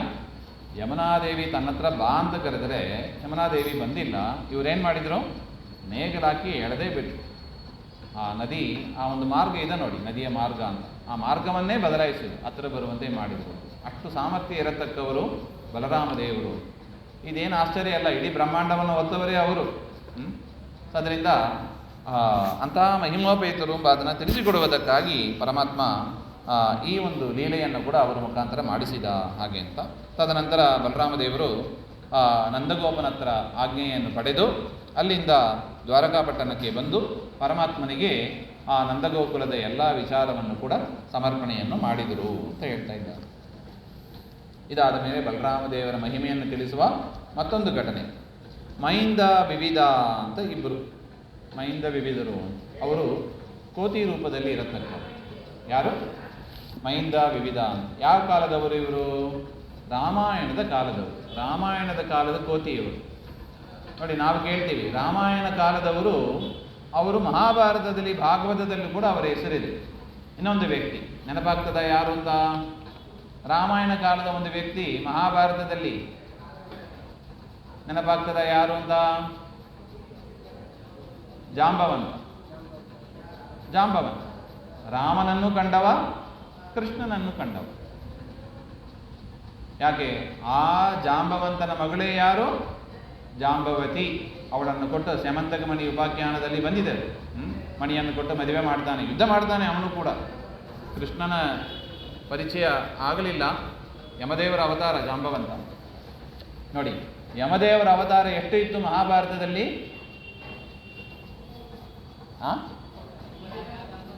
ಯಮದೇವರ ಅವತಾರ 3 ಇತ್ತು ಅಂತಾರೆ. ಯಾವುದು? ವಿದುರ, ಧರ್ಮರಾಜ, ಜಾಂಬವಂತ ನೋಡಿ. ಮೂರು ಅವತಾರದಿಂದಲೂ ಪರಮಾತ್ಮನ ಸೇವೆಯನ್ನು ಮಾಡಿದವ ಯಮದೇವರು. ಹಾಗೆ ಅದೇ ರೀತಿಯಾಗಿ ಅಶ್ವಿನಿ ದೇವತೆಗಳು ನೋಡಿ. ಅಶ್ವಿನಿ ದೇವತೆಗಳು 2 ರೂಪದಿಂದ ಸೇವೆ ಮಾಡ್ತಾ ಇದ್ರು. ಒಂದು ನಕುಲ ಸಹದೇವ, ಒಂದು ಯಾವುದು? ನಕುಲ ಸಹದೇವ, ಮತ್ತೊಂದು ಮೈಂದ ವಿವಿಧ. ಹಾಗೆ ಅದೇ ಅಶ್ವಿನಿ ದೇವತೆಗಳೇ ಮೈಂದ ವಿವಿಧ ಎನ್ನುವ ರೂಪದಿಂದ ರಾಮಾಯಣ ಕಾಲದಿಂದ ಇದು ಬಂದಿದ್ದಾರೆ. ಆದರೆ ಮಹಾಭಾರತದಲ್ಲಿ ರಾಮಾಯಣದಲ್ಲಿ ರಾಮನ ಸುಗ್ರೀವನ ಸೇವೆಯನ್ನು ಮಾಡಿದರು ಅಂತ ನಾವು ಅಲ್ಲಿ ಕೇಳ್ತೀವಿ. ಇಲ್ಲಿ ಏನಾಯಿತು? ನರಕಾಸುರನ ಫ್ರೆಂಡ್ ಆದರು ನೋಡಿ. ಎಂಥ ದೇವತೆಗಳು ಯಾರ ಜೊತೆಗೆ ಫ್ರೆಂಡ್ಶಿಪ್ ಮಾಡಿಕೊಂಡ್ರು? ನರಕಾಸುರ. ಅದಕ್ಕೆ ದಾಸರು ಎಷ್ಟು ಎಚ್ಚರ ಕೊಡ್ತಾರೆ ನೋಡಿ. ದುಷ್ಟರ ಸಹವಾಸ ಮಾಡಬೇಡಿ, ಸಂಘವಾಗಲಿ ಸಾಧು ಸಂಘವಾಗಲಿ. ಸಜ್ಜನರ ಜೊತೆಗೆ ಸಹವಾಸ ಇರಬೇಕೇ ಹೋದು ದುಷ್ಟರ ಜೊತೆಗೆ ಸಹವಾಸ ಇರಬಾರದು ಅಂತ ಮೇಲಿಂದ ಮೇಲೆ ನಮಗೆ ಶಾಸ್ತ್ರ ತಿಳಿಸ್ತಾ ಇದೆ ಅದನ್ನು.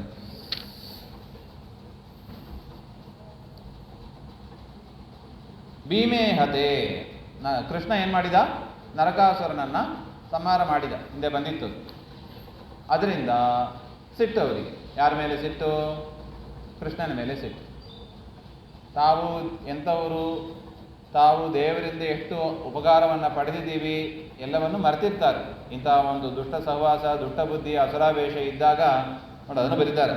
ದಾನವಾ ವೇಷಯುಕ್ತವು ಅಂತ ಬರೀತಾರೆ. ಅವರಲ್ಲಿ ಅಸುರಾವೇಶ ಆಗಿತ್ತು ಇಬ್ಬರಲ್ಲೂ ಕೂಡ. ಅವರೇನು ಮಾಡಿದರು? ಕೃಷ್ಣನ ಒಂದು ದ್ವೇಷದಿಂದ ಆನರ್ಥ ರಾಷ್ಟ್ರಂ ವಾಸುದೇವ ಪ್ರದೀಪವು ವ್ಯನಾಶೇಯತಾಂ ಅಂತ ಬರೀತಾರೆ. ವ್ಯನಾಶಯೇತಾಂ ಅಂದರೆ ಆನರ್ಥ ಅಂತ ಒಂದು ರಾಷ್ಟ್ರ, ಅದು ರೈವತ ಪ್ರದೇಶದ ಒಂದು ರಾಷ್ಟ್ರ. ರೈವತ ಪ್ರದೇಶದ ಒಂದು ರಾಷ್ಟ್ರ ಆನರ್ಥ ರಾಷ್ಟ್ರ ಅಂತ. ಅದನ್ನು ಅವರು ಧ್ವಂಸ ಮಾಡೋಕ್ಕೆ ಶುರು ಮಾಡಿದರು. ವಾಸುದೇವ ಅಥವಾ ಊಚಿ ಪರಮಾತ್ಮ ಬಲರಾಮ ದೇವರಿಗೆ ಆಜ್ಞೆಯನ್ನು ಮಾಡಿದ್ರಂತೆ. ಏನಂತ? ರಾಮ ವದ್ಯವು ಏತವು, ಇವರಿಬ್ಬರನ್ನು ನೀನು ಸಂಹಾರ ಮಾಡಬೇಕು. ಸಮಯ ಬಂದಿದೆ. ರಾಮಾಯಣ ಕಾಲದಿಂದ ಇದ್ದಾರೆ. ಹೋಗಿ ಕೊನೆಯಲ್ಲಿ ಏನು ಮಾಡಿದರು? ನರಕಾಸುರನ ಸಖ್ಯವನ್ನು ಪಡೆದಿದ್ದಾರೆ. ಅಲ್ಲ, ದುಷ್ಟರ ಸಹವಾಸ ಪಡೆದರೆ ಅದು ದೇವರಿಗೆ ಸಹನೆ ಆಗೋದಿಲ್ಲ ನೋಡಿ. ಇದು 2ನೇ ಇನ್ಸ್ಟೆನ್ಸ್ ನನಗೆ ಗೊತ್ತಿದ್ದು. ಸಜ್ಜನರು ಎಂದಿಗೂ ಕೂಡ ದುಷ್ಟರ ಸಹವಾಸವನ್ನು ಪಡಿಬಾರ್ದು. ಯಾರು ಪಡೆದಿದ್ರು ಹಿಂದೆ? ಯಾರ್ಯಾರು ನೆನಪಾಗ್ತದ? ವಾಲಿ ಒಂದು ಫ್ರೆಂಡ್ಶಿಪ್ ಇಟ್ಕೊಂಡಿದ್ದ. ಯಾರ ಜೊತೆಗೆ? ರಾವಣನ ಜೊತೆಗೆ ಫ್ರೆಂಡ್ಶಿಪ್ ಇಟ್ಕೊಂಡಿದ್ದ. ಕೇಳ್ತಾನೆ ವಾಲಿ, ರಾಮ ನಿಂಗೆ ಯಾರು ಬೇಕಾಗಿತ್ತು? ಸೀತೆ ಬೇಕಾಗಿತ್ತು. ಸೀತೆ ಬೇಕು ಅಂತ ಹೇಳಿ ನಾಲಾಯ್ತು ಸುಗ್ರೀವ, ಅವನ ಜೊತೆಗೆ ಫ್ರೆಂಡ್ಶಿಪ್ ಇಟ್ಟುಕೊಂಡಿದ್ದಿ, ಅವನು ಹುಡುಕ್ತಾ ಕೂತಿದ್ದಾನೆ. ನನ್ನ ಜೊತೆಗೆ ಒಂದು ಮಾತು ಹೇಳಿದರೆ ಒಂದು ಕ್ಷಣದಲ್ಲಿ ಸೀತೆಯನ್ನು ತರ್ತಾ ಇದ್ದೆ, ಹಾಗೆ ಅಡೆ ನಿಂಗೆ ಹೆಂಗೆ ಅಷ್ಟು ಸಾಮರ್ಥ್ಯ ಇದೆ ಹಾಗೆ ಅಂತ ದೇವರು ಕೇಳಿದರೆ, ನನಗೂ ರಾವಣನಿಗೂ ಒಂದು ಅಗ್ರಿಮೆಂಟ್ ಇದೆ. ಹಿಂದೆ ಒಂದ್ಸಲ ರಾವಣನಿಗೂ ವಾಲಿಗೂ ಯುದ್ಧ ಆಗಿತ್ತು. ಆ ಯುದ್ಧದಲ್ಲಿ ವಾಲಿ ಗೆಲ್ತಾನೆ. ವಾಲಿ ಗೆದ್ದ ಮೇಲೆ ಅವರಿಬ್ಬರಿಗೂ ಒಂದು ಒಪ್ಪಂದ ಆಗಿತ್ತಂತೆ, ನನಗೇನು ಸಿಗ್ತದೋ ನಿನಗೇನು ಸಿಗ್ತದೋ ನನಗೆ ಹಂಚಿಕೊಂಡು ಒಟ್ಟಿಗೆ ಇರೋಣ ಹಾಗೆ ಅಂತ ಅವರಿಬ್ಬರಲ್ಲಿ ಒಂದು ಫ್ರೆಂಡ್ಶಿಪ್ಪು ಆಗಿತ್ತು. ಅದರಿಂದ ಏನೋ ರಾಮ ಅಂತ ಹೇಳ್ತಾರೆ, ಬೆಳೆದಿದ್ಯಾ, ಏನು ಗೊತ್ತಿಲ್ಲಲ್ಲೋ ನಿನಗೆ ಯಾರು ಅಯೋಧ್ಯ ರಾಜ ಪಟ್ಟಾಭಿಷೇಕ ಮಾಡಬೇಕು ಅಂತ ಪ್ರಯತ್ನ ಪಟ್ಟರು, ಯಾರ ಜೊತೆಗೆ ಏನು ಸಹವಾಸ ಮಾಡಬೇಕು ಅಂತಲೂ ಗೊತ್ತಿಲ್ಲಲ್ಲೋ ಅಂತ ಇಂದ್ರನ ಅವತಾರ ವಾಲಿ ಇಂಥ ಮಾತುಗಳನ್ನು ಆಡಿದ್ದು ರಾಮಾಯಣದಲ್ಲಿ ಇದೆ. ಅದರಿಂದ ಪರಮಾತ್ಮ ಹೇಳಿದಂತೆ, ನಿನ್ನನ್ನು ಸಂಹಾರ ಮಾಡಿದ್ದೇ ಇದಕ್ಕಾಗಿ, ಯಾಕೆ ಹೋಗಿ ರಾವಣನ ಜೊತೆಗೆ ಫ್ರೆಂಡ್ಶಿಪ್ ಇಟ್ಕೊಂಡಿದ್ದೆಲ್ಲ.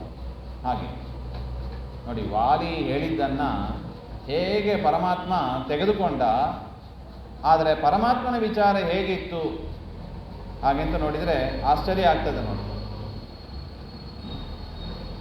ವಾಲಿ ಏನು ಹೇಳಿದ್ದು, ನಿನಗೆ ಯಾರ ಜೊತೆಗೆ ಸಖ್ಯ ಮಾಡ್ಕೋಬೇಕಂತನೂ ಗೊತ್ತಿಲ್ಲ, ನಿನ್ನ ಕಾರ್ಯ ಆಗಬೇಕಂದ್ರೆ ನನ್ನ ಜೊತೆಗೆ ಸಖ್ಯ ಮಾಡ್ಕೊಂಡಿದ್ರೆ ನಿನ್ನ ಕೆಲಸ ಬೇಗ ಆಗ್ತಾ ಇತ್ತು, ಗೊತ್ತಿಲ್ಲದೆ ಅವನ ಜೊತೆಗೆ ಮಾಡಿದೆಯಲ್ಲ ಅಂದರೆ ನಿನ್ನನ್ನು ಕೊಲ್ಲೋದೇ ಅದಕ್ಕಾಗಿ, ಯಾಕೆ ಇಂಥವ್ರ ಹತ್ರ ನೀನು ಫ್ರೆಂಡ್ಶಿಪ್ ಇಟ್ಕೊಂಡಿದೆಯಲ್ಲ ಹಾಗೆ. ಅಲ್ಲಿ ಹೇಗೆ ಇತ್ತು, ಯದ್ಯಪಿ ವಾಲಿ ಸಜ್ಜೀವರು ಕೂಡ ಇಂಥ ಒಂದು ದಾರಿ ತಪ್ಪುವ ಪ್ರಸಂಗ ಇದೆ. ಅದೇ ರೀತಿಯಾಗಿ ಇಲ್ಲೂ ಕೂಡ ಅಶ್ವಿನಿ ದೇವತೆಗಳ ಡಾಕ್ಟರ್ ಅವರು ನೋಡಿ, ಡಾಕ್ಟರ್ ಪರಿಸ್ಥಿತಿ ಹೇಗಿದೆ, ದುಷ್ಟರ ಜೊತೆಗೆ ಸೇರ್ಕೊಂಡ್ಬಿಟ್ಟು ನರಕಾಸುರನ ಫ್ರೆಂಡ್ಶಿಪ್ ದೇವರು ಮಾಡಬಾರ್ದ ಕೆಲಸವನ್ನು ಮಾಡ್ತಾರೆ. ಇಲ್ಲಿ ನೋಡಿ, ಪರಮಾತ್ಮನ ದ್ವೇಷವನ್ನು ಮಾಡಿದವರು ಯಾರು, ಮೈಂದವಿವಿದರು ಏನು ಮಾಡಿದರು, ಕೃಷ್ಣನ ದ್ವೇಷವನ್ನು ಮಾಡಿದರು.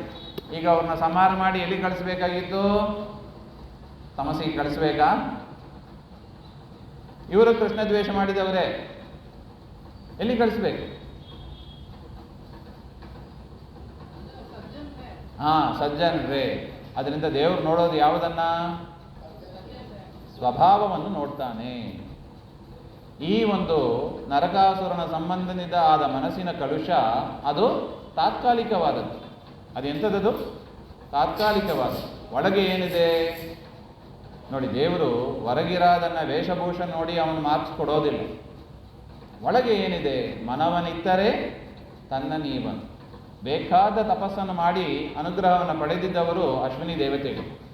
ಏನೋ ನರಕಾಸುರನ ಸಂಬಂಧ ಪ್ರಾರಬ್ಧ, ಇಂಥ ಒಂದು ನರಕಾಸುರನ ಸಂಬಂಧದಿಂದ ಇಂಥ ಪಾಪ ಕೆಲಸವನ್ನು ಮಾಡ್ತಾ ಇದ್ದಾರೆ ಅಂತ ಹೇಳಿ ದೇವರು ಅದನ್ನು ಏನು ಮಾಡ್ತಾನೆ, ಕರುಣೆಯಿಂದ ತೆಗೆದಾಕ್ಬಿಡ್ತಾನೆ. ಅದನ್ನು ಲೆಕ್ಕಕ್ಕೆ ತೆಗೆದುಕೊಳ್ಳೋದಿಲ್ಲ. ಆದರೂ ಅವರಿಗೆ ಸದ್ಗತಿಯನ್ನೇ ಕೊಡ್ತಾನೆ, ದೇವರ ಕರುಣೆ. ಈ ರೀತಿಯಾಗಿ ಅವರನ್ನು ಸಂಹಾರ ಮಾಡಬೇಕು ಅಂತ ಹೇಳಿ ಬಲರಾಮನನ್ನು ಕಳಿಸ್ತಾರೆ. ಯದ್ಯಪಿ ಅವರಿಗೆ ಏನಿತ್ತು, ಮೈಂದವಿವಿಧರಿಗೆ 2 ಕ್ರೆಡಿಟ್ ಇತ್ತು ಅಂತ ಹೇಳ್ತಾರೆ. ಬ್ರಹ್ಮದೇವರ ವರ ಮೊದಲನೇದು ಯಾವುದು, ಬ್ರಹ್ಮದೇವರ ವರ ಇತ್ತಂತೆ ಆ ಮೈಂದವಿವಿಧರಿಗೆ. ಮತ್ತೊಂದು ಯಾವುದು, ಅಮೃತಪಾನ ಮಾಡಿದವರು. ಅಲ್ಲ, ಅಮೃತಪಾನ ಮಾಡಿದವರು ಸಂಹಾರ ಮಾಡಬಹುದಾ? ಅಲ್ಲ, ದೇವರೇ ಇಚ್ಛೆ ಪಟ್ಟ ಮೇಲೆ ಅಮೃತ ಏನು ಕೆಲಸ ಮಾಡುತ್ತದೆ? ಅಮೃತ ಕೆಲಸ ಮಾಡೋದು ಯಾವುದರಿಂದ? ದೇವರ ಅನುಗ್ರಹದಿಂದ. ಅಮೃತದಲ್ಲಿ ದೇವರು ತನ್ನ ಅನುಗ್ರಹವನ್ನೇ ಸೇರಿಸಿ ಇಟ್ಟಿದ್ದಾನೆ. ಇದರಿಂದ ನಮಗೇನು ಸೂಚನೆ ಆಗ್ತದೆ? ನಾವು ತಿನ್ನೋದು ತರಕಾರಿ, ಅನ್ನ, ಊಟ, ಅದರಲ್ಲಿ ದೇವರು ಆ ಶಕ್ತಿಯನ್ನು ಸೇರಿಸಿ ಇಟ್ಟಿದ್ದಾನೆ. ಆ ಶಕ್ತಿ ಯಾರ ಶಕ್ತಿ? ಅದು ತರಕಾರಿ ಶಕ್ತಿ, ಅನ್ನದ ಶಕ್ತಿ, ಬೇಳೆ ಶಕ್ತಿ. ದಡ್ಡ ಅಂತ ಬೈದಾರ ಆಚಾರ್ಯರು. ತರಕಾರಿ ಶಕ್ತಿ ಅಲ್ಲ, ಅನ್ನದ ಶಕ್ತಿ ಅಲ್ಲ. ಉಪವಾಸ ಮಾಡಬೇಕು, ಅದರಿಂದ ಹೇಳ್ತಾರೆ. ಅದು ಆ ಶಕ್ತಿ ಯಾರ್ದು? ದೇವರ ಶಕ್ತಿ ಅದು. ಸೊ ಅದರಿಂದ ದೇವರ ಅನುಗ್ರಹ ಇದ್ದರೆ ನಮಗೆ ಎಲ್ಲ ಶಕ್ತಿಯೂ ಬರ್ತದೆ. ಇಲ್ಲದಿದ್ದರೆ ಅಮೃತ ಕುಡಿದು ಕೂಡ ವೇಸ್ಟ್. ನೋಡಿ, ಅಮೃತ ಕುಡಿದಿದ್ರು ಇವರು ಯಾರು? ಮೈಂದವಿವಿಧರು. ಅಮೃತ ಕುಡಿದು ಫೇಲ್ ಆದದ್ದು 2ನೇ ಕೇಸ್ ಇದು. ಮೊದಲನೇ ಕೇಸ್ ಯಾವುದು? ಅಮೃತ ಕುಡಿದು ಫೇಲ್ ಆದ ಮೊದಲನೇ ಕೇಸ್ ಯಾವುದು? ನೆನಪಾಗ್ತದಾ? ರಾಹುಕೇತು, ಕರೆಕ್ಟ್. ನೋಡಿ, ಅವರೇನಾದರೂ ಸ್ವರ್ಭಾನು ಅಂತ ದೈತ್ಯ. ಯಾರು? ಸ್ವರ್ಭಾನು. ಅವನೇನು ಮಾಡಿದ? ತಪಸ್ಸು ಮಾಡಿದ. ಏನಂತ? ನನಗೆ ಅಮೃತ ಬೇಕು. ಯಾರ ಹತ್ರ? ಬ್ರಹ್ಮದೇವರು. ಬ್ರಹ್ಮದೇವರು ಓಕೆ ಅಂತ ಕೊಟ್ಟುಬಿಟ್ಟು, ಹಿಂದೆ ನೋಡಿದ್ದೀವಿ, ಬ್ರಹ್ಮದೇವರು ಒಂದು ವರವನ್ನು ಕೊಟ್ಟರೆ ದೇವರು ಅದನ್ನು ಇಲ್ಲ ಅಂತ ಮಾಡೋದಿಲ್ಲ. ಜನರಲಿ ಅದನ್ನು ಮೇಂಟೈನ್ ಮಾಡ್ತಾನೆ, ಕೆಲವೊಮ್ಮೆ ರಿಜೆಕ್ಟ್ ಮಾಡ್ತಾನೆ, ಅದು ನೋಡಿದ್ದೀವಿ. ಸೊ ಅದರಿಂದ ಏನು ಮಾಡಬೇಕು? ಪರಮಾತ್ಮ ಧನ್ವಂತರಿ ರೂಪದಿಂದ ಬಂದಾಗ, ಅಮೃತ ಕಲಶವನ್ನು ತಂದಾಗ ಅದನ್ನು ದೈತ್ಯರು ಅಪಹಾರ ಮಾಡಿಕೊಂಡು ಹೋಗ್ತಾರೆ. ಮಾಡ್ಕೊಂಡು ಹೋದಾಗ ದೇವತೆಗಳನ್ನು ಒಂದು ಪಂಕ್ತಿ, ಅಸುರರನ್ನು ಒಂದು ಪಂಕ್ತಿಯಿಂದ ಕೂಡಿಸಿದಾಗ ಈ ಸ್ವರ್ಭಾನು ದೈತ್ಯರು ದೇವತೆಗಳ ವೇಷ ಹಾಕ್ಕೊಂಡು ದೇವತೆಗಳ ಪಂಕ್ತಿಗೆ ಬಂದು ಕೈ ನೀಡಿಸ್ತಾರೆ. ಪರಮಾತ್ಮ ಸ್ವರ್ಭಾನು ಅಂತ ಗೊತ್ತಿದ್ರೂ ಕೂಡ ಅಮೃತವನ್ನು ಬಡಿಸ್ಬಿಡ್ತಾನೆ. ಅವರು ಅದನ್ನು ಬಾಯಲ್ಲಿ ಹಾಕ್ಕೊಂಡ್ರು, ಇನ್ನೇನು ಮುಗೀತು. ಅಮೃತಪಾನ ಮಾಡಿದವರು ಚಿರಂಜೀವಿಗಳು, ದೀರ್ಘಾಯುಷ್ಯ ಇರುತ್ತದೆ ಅವರಿಗೆ. ಅಷ್ಟರಲ್ಲಿ ಪರಮಾತ್ಮ ಏನು ಮಾಡಿದ?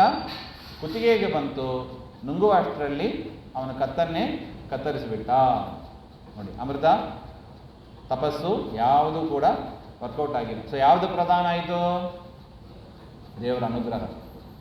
ಸೊ ಅದರಿಂದ ನಾವು ಯಾವತ್ತೂ ಕೂಡ ದೇವರ ಅನುಗ್ರಹವನ್ನು ಪ್ರಾರ್ಥನೆ ಮಾಡಬೇಕೇ ಹೊರತು ಅದು ಬೇಕು ಇದು ಬೇಕು ಆಯುಷ್ಯ ಕೊಡು ಮಿಕ್ಕಿದ್ದು ಯಾವುದನ್ನು ನಾವು ಪ್ರಾರ್ಥನೆ ಮಾಡೋದು ಅಷ್ಟು ಸರಿ ಹೋಗೋದಿಲ್ಲ ನೋಡಿ.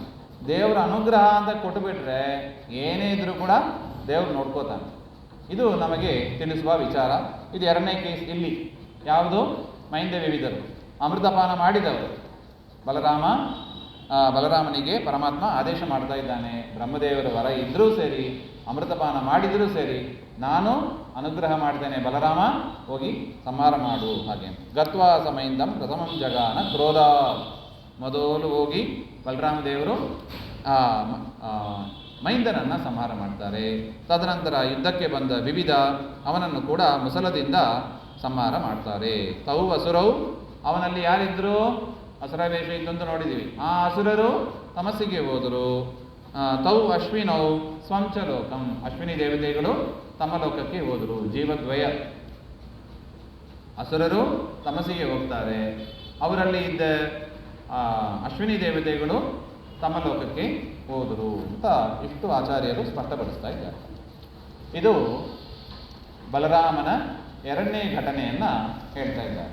ಇನ್ನು ಮೂರನೇ ಘಟನೆಯನ್ನು ಹೇಳ್ತಾ ಇದ್ದಾರೆ, ಬಲರಾಮನ ಮಹತ್ವನ. ದುರ್ಯೋಧನನಿಗೆ ಒಂದು ಮಗಳು ಇದ್ದಳಂತೆ. ದುರ್ಯೋಧನನ ಮಗಳು ಹೆಸರು ಲಕ್ಷಣ.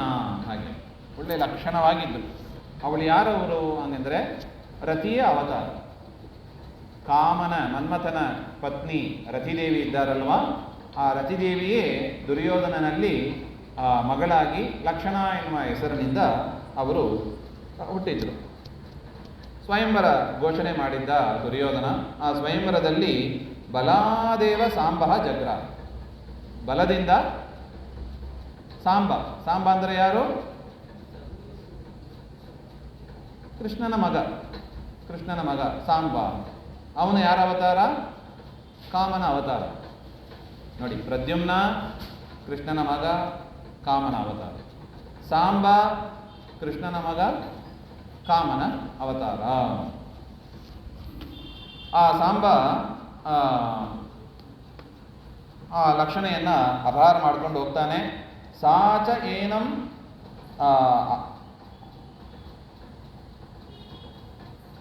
ಆಸ ಅನುರಕ್ತ ಆಸ ಅಂತ ಬರೀತಾರೆ. ಅಂದರೆ ಆ ಲಕ್ಷಣಾದೇವಿಗೂ ಕೂಡ ಸಾಂಬನನ್ನು ಮದುವೆ ಮಾಡ್ಕೋಬೇಕು ಅಂತ. ಯಾಕೆ ಹೇಳಿ? ನಿಯತ ಪತಿಪತ್ನಿಯರು, ದೇವತೆಗಳು ನಿಯತ ಪತಿಪತ್ನಿಯರು. ಕಾಮ ರತಿ ನಿಯತ ಪತಿಪತ್ನಿಯರು, ಅದರಿಂದ ಇವರು ಕೂಡ ಬಯಸಿದರು ಅಂತ ಒಟ್ಟು. ಬಲಾದ್ಗೃಹೀತಾಂ ವೀಕ್ಷತಾಂ ಕರ್ಣಮುಖ್ಯ ದುರ್ಯೋಧನಾದ್ಯಾಹ ಯುಯುದು ಕ್ರೋಧದೀಪ್ತ. ಯಾವಾಗ ಸಾಂಬ ಬಲದಿಂದ ತನ್ನ ಮಗಳಾದ ಲಕ್ಷಣೆಯನ್ನು ಅಪಹಾರ ಮಾಡಿದ, ಆಗ ದುರ್ಯೋಧನನಿಗೆ ಸಿಟ್ಟು ಬಂತು. ನೋಡಿ, ದುಷ್ಟರು ಎಷ್ಟು ಚೆನ್ನಾಗಿ ಟೀಮ್ ಮಾಡಿಕೊಂಡಿದ್ದಾರೆ ನೋಡಿ. ದುರ್ಯೋಧನನಿಗೆ ಸಿಟ್ಟು ಬಂದ ಕೂಡಲೇ ಸಪೋರ್ಟಿಗೆ ಬರೋದು ಯಾರು? ಕರ್ಣ. ದುರ್ಯೋಧನ, ಕರ್ಣ ಇವರೇ ಮೊದಲಾದವರು ಎಲ್ಲರೂ ಕೂಡ ಯುದ್ಧವನ್ನು ಮಾಡ್ತಾರೆ. ಯಾರ ಜೊತೆಗೆ? ಸಾಂಬನ ಜೊತೆಗೆ. ವಿರತೀಕೃತ್ಯ ಆ ಸಾಂಬನನ್ನು, ಅವನ ರಥ ಎಲ್ಲವನ್ನು ಕೂಡ ಧ್ವಂಸ ಮಾಡಿ ಸರ್ವೇ ಸಮೇತ ಜಗರು, ಎಲ್ಲರೂ ಒಟ್ಟು ಸೇರಿ ಆ ಸಾಂಬನನ್ನು ಹಿಡಿದಾಕ್ತಾರೆ. ಧಾರ್ತರಾಷ್ಟ್ರ ಕರ್ಣೇನ ಭೂರಿಶ್ರವಸಾಚ, ಧೃತರಾಷ್ಟ್ರನ ಮಕ್ಕಳು ದುರ್ಯೋಧನಾದಿಗಳು, ಕರ್ಣ, ಭೂರಿಶ್ರವ ಮತ್ತು ವಿಶೇಷವಾಗಿ ದುರ್ಯೋಧನನ ಬಲ, ಇದೆಲ್ಲವೂ ಸೇರಿ ಸಾಂಬನನ್ನು ಕಟ್ಟಿಹಾಕಿ. ಈ ರೀತಿಯಾಗಿ ಸಾಂಬನನ್ನು ಕಟ್ಟಿಹಾಕಿದಾಗ ಶ್ರುತ್ವೈವ ತದ್ ವೃಷ್ಣಯ ಸರ್ವ ಏವೆ, ಈ ಸುದ್ದಿಯೆಲ್ಲ ಯಾದವರಿಗೆ ಗೊತ್ತಾಯಿತು. ಈ ರೀತಿಯಾಗಿ ಸಾಂಬನನ್ನು ಕೌರವರು ಹಿಡಿದಾಕಿದರು. ಪಾಂಡವರಂತೂ ಇಲ್ಲ, ವನವಾಸದಲ್ಲಿ ಇದ್ದಾರೆ, ಮರಿಬಾರ್ದು ಕತೆ. ಪಾಂಡವರು ವನವಾಸದಲ್ಲಿ ಇದ್ದಾರೆ, ಕೌರವರು ಮಾತ್ರ ಇದ್ದಾರೆ ಹಸ್ತಿನಾವತಿಯಲ್ಲಿ. ಅಂಥ ಸಂದರ್ಭದಲ್ಲಿ ಆದ ಘಟನೆ ಇದೆಲ್ಲ. ಆಗ ಸಿಟ್ಟು ಬಂತು ಎಲ್ಲರಿಗೂ. ಯಾರಿಗೆ? ಯಾದವರಿಗೆ. ದುರ್ಯೋಧನಾದಿಗಳನ್ನು ಸಂಹಾರ ಮಾಡಿಬಿಡೋಣ ಅಂತ ಹೊರಟೇ ಬಿಡ್ತಾರೆ. ಆಗ ಬಲರಾಮ ದೇವರು ಅವರನ್ನೆಲ್ಲ ನಿಲ್ಲಿಸ್ತಾರೆ. ಯಾಕೆ? ನನ್ನ ಶಿಷ್ಯ. ಯಾರು? ದುರ್ಯೋಧನ ನನ್ನ ಶಿಷ್ಯ, ಅದರಿಂದ ನಾನು ಮಾತಾಡ್ತೀನಿ, ನೀವು ಸ್ವಲ್ಪ ಸುಮ್ಮನೆ ಇರ್ರಿ ಹಾಗೆ ಅಂತ ಎಲ್ಲರನ್ನು ಕೂಡ ಶಾಂತಯುಕ್ತರನ್ನಾಗಿ ಮಾಡ್ತಾರೆ. ಕೌರವೇಯ ಕ್ಷಮಾರ್ಥಿ ಅಂತ ಬರೀತಾರೆ. ಪುರಸ್ಯ ಬಾಹ್ಯೋಪವನೇ ಸ್ಥಿತ, ಹೊರಟು ಬಲರಾಮ ಮತ್ತು ಉದ್ಧವ ಇಬ್ಬರೂ ಕೂಡ ಹೊರಟು. ಯಾಕೆ? ಏನಾದ್ರು ಶಾಂತಿ ಗೀಂತಿ ಮಾಡಿ, ಯಾಕೆ ಸುಮ್ಮನೆ ಯಾಕೆ ಯುದ್ಧ ಮಾಡಬೇಕು? ಯದ್ಯಪಿ ಬಾಂಧವರು, ಕೌರವರೆಲ್ಲ ರಿಲೇಟಿವ್ಸ್, ಸುಮ್ಮನೆ ಬಂಧುಗಳ ಜೊತೆಗೆ ಯುದ್ಧ ಮಾಡೋದು ಬೇಡ ಅಂತ ಬಲರಾಮ ಮತ್ತು ಉದ್ಧವ ಇಬ್ಬರು ಹೋಗಿ ಹಸ್ತಿನಾವತಿಯ ಬಾಕ್ಯದಲ್ಲಿ ಇದ್ದ ಒಂದು ಉಪವನ, ಅಲ್ಲಿ ಬಲರಾಮ ದೇವರು ಇದ್ದಾರೆ. ಆಗ ಕೌರವರೆಲ್ಲ ಬಲರಾಮ ದೇವರು ಮದಿದ್ದಾರೆ ಅಂತ ಹೇಳಿ ಅಲ್ಲಿ ಬಂದು ಆದರ ಪೂಜೆ ಎಲ್ಲವನ್ನು ಕೂಡ ಮಾಡ್ತಾ ಇದ್ದಾರೆ. ಅದಾದ ಮೇಲೆ ಪೂಜೆ ಎಲ್ಲ ಆದ ಮೇಲೆ ಬಲರಾಮ ದೇವರು ಹೇಳಿದ್ರಂತೆ, ನೋಡಪ್ಪ ಕೌರವರೇ, ಉಗ್ರಸೇನನ ಒಂದು ಆಜ್ಞೆ ಇದೆ. ಹಾಗೆ ಉಗ್ರಸೇನ ಅಂದರೆ ಯದುಗಳ ರಾಜ, ಯಾದವರ ರಾಜ ಉಗ್ರಸೇನ ಅಂತ. ಉಗ್ರಸೇನನ ಒಂದು ಆಜ್ಞೆ ಇದೆ. ಏನದು? ನೀವು ನಮ್ಮ ಮಕ್ಕಳನ್ನು ಹಿಡಿದಿಟ್ಕೊಂಡ್ಬಿಟ್ಟಿದ್ದೀರ, ಸಾಂಬನನ್ನು ಬಂಧನದಲ್ಲಿ ಇಟ್ಟಿದ್ದೀರ. ನೀವು ನಮ್ಮ ಬಂಧುಗಳಾದ್ದರಿಂದ ನಿಮ್ಮನ್ನೆಲ್ಲ ನಾವು ಕ್ಷಮೆ ಮಾಡಿ ಬಿಟ್ಟು ಬಿಡ್ತೀವಿ. ನೀವು ಅಪರಾಧ ಮಾಡಿದರೂ ಕೂಡ ಆ ಮಗನನ್ನು ಸಾಂಬನನ್ನು ಹಿಡಿದಿಡೋದೆಂಬುದು ಅಪರಾಧ ಮಾಡಿದ್ದೀರಿ. ಆದರೂ ಕೂಡ ಆಗಿದ್ದರಿಂದ ನಿಮ್ಮನ್ನು ಉಗ್ರಸೇನ ರಾಜ ಕ್ಷಮೆ ಮಾಡ್ತಾ ಇದ್ದಾರೆ. ಅದರಿಂದ ನೀವು ಅದನ್ನೆಲ್ಲ ಬಿಟ್ಟು ಸಾಂಬನನ್ನು ಕೊಡಬೇಕು ಹಾಗೆ ಅಂತ ಹೇಳ್ತಾರೆ. ಆಜ್ಞಾಪಯಾಮಾಸ ಉಗ್ರಸೇನ, ಉಗ್ರಸೇನ ದೇವರ ಆಜ್ಞೆ ಈ ರೀತಿಯಾಗಿ ಇದೆ ಹಾಗೆ ಅಂತ ಯಾರು ಹೇಳಿದ್ದು? ಬಲರಾಮ ದೇವರು ಹೇಳ್ತಾರೆ. ಹೇಳಿದಾಗ ಸಂಶ್ರಾವ್ಯ ದುಷ್ಟವಚನಾನಿ ಬಲಂಪುರಂ ಸ್ವಂ ಕ್ರೋಧಾತ್ ಸಮಾವಿವಿಷು. ಈ ಯಾವನವನು ಉಗ್ರಸೇನ ನಮಗೆ ಆಜ್ಞೆ ಮಾಡೋದಕ್ಕೆ ಹಾಗೆ ಅಂತ ಚೆನ್ನಾಗಿ ಬೈದು ಬಿಟ್ಟು ದುರ್ಯೋಧನಾದಿಗಳು ಏನು ಮಾಡಿದರು? ಹಸ್ತಿನಾವತಿಗೆ ಹೋಗ್ಬಿಟ್ಟು ಏನಾಯಿತು? ಬಲರಾಮ ದೇವರಿಗೆ ಒಂದು ರೀತಿಯಾದ ಮುಖಭಂಗ ಆಯಿತು. ಅವರೇನು ತಿಳ್ಕೊಂಡಿದ್ರು? ನನ್ನ ಮಾತನ್ನು ಕೇಳ್ತಾನೆ ನನ್ನ ಶಿಷ್ಯ ಹಾಗೇನು ತಿಳ್ಕೊಂಡು ಬಂದರೆ ಚೆನ್ನಾಗಿ ಬಯಸ್ಕೊಂಡ್ರು. ಅಷ್ಟು ಬಯಸ್ಕೊಂಡು ದುರ್ಯೋಧನಾದಿಗಳು ಅಲ್ಲಿಂದ ಹೊರಟು ಹೋದರು.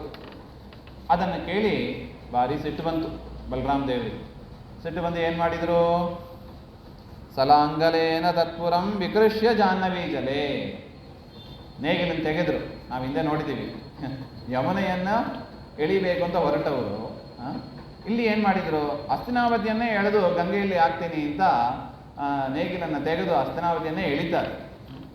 ಎಳೆದ ಕೂಡಲೇ ಕೌರವರೆಲ್ಲ ಓಡಿ ಬಂದು ನಮಸ್ಕಾರ ಮಾಡ್ತಾರೆ. ಸ್ವಾಮಿ ತಪ್ಪಾಯಿತು, ಮೊದಲೇ ಮಾಡಿದರೆ ಕೇಳಲ್ಲ, ಅದೇ ದಂಡದಿಂದಲೇ ಕೆಲಸ ಆಗ್ತದೆ. ಸೊ ಅದರಿಂದ ನಿವಾರಿತ ಪ್ರಣಮ್ಯ ಸರ್ವ ಕೌರವೈ, ಎಲ್ಲ ಕೌರವರು ಬಂದು ಪ್ರಾರ್ಥನೆ ಮಾಡಿ ಸ್ವಾಮಿ ಬಿಟ್ಟುಬಿಡಿ, ಹಸ್ತಿನಾವತಿ ಇರಲಿ ಅಂತ ಪ್ರಾರ್ಥನೆಯನ್ನು ಮಾಡ್ತಾ ಇದ್ದಾರೆ. ಸಭಾರ್ಯಮಾಶು ಪುತ್ರಕಂ ಸುಯೋಧನಾಭಿಪೂಜಿತಂ ಸಪಾರಿಬರ್ಧಮಾಪ್ಯ ಚ ಪ್ರಜಗ್ಮಿಮಾನ್ ಸ್ವಕಂಪುರಂ.